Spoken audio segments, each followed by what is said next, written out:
বিসমিল্লাহির রহমানির রহিম। বাংলাদেশ প্রবাসী অধিকার পরিষদ কুয়েত শাখার নেতৃবৃন্দ এখানে আছেন। আমরা আজকে আমাদের কাউসার শিকদার ভাই ওনার কুয়েত থেকে দেশে প্রত্যাবর্তন আজীবনের জন্য উনি কুয়েত পরিত্যাগ করবেন।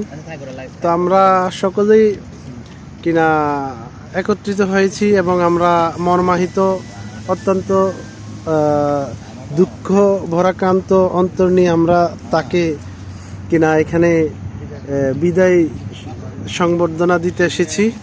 এখানে কুয়েতের সহ বাংলাদেশের কেন্দ্রীয় শাখার অনেকে আছেন, রবিউল ভাই, কাউসার শিকদার ভাই এবং কুয়েতের সহসভাপতি আমাদের বেলাল ভাই, এবং আছেন আরও অন্যান্য নেতৃবৃন্দ। তো ইনশাল্লাহ আমরা এখন আমাদের কার্যক্রম শুরু করব। বারাকাল্লাহ ফিক।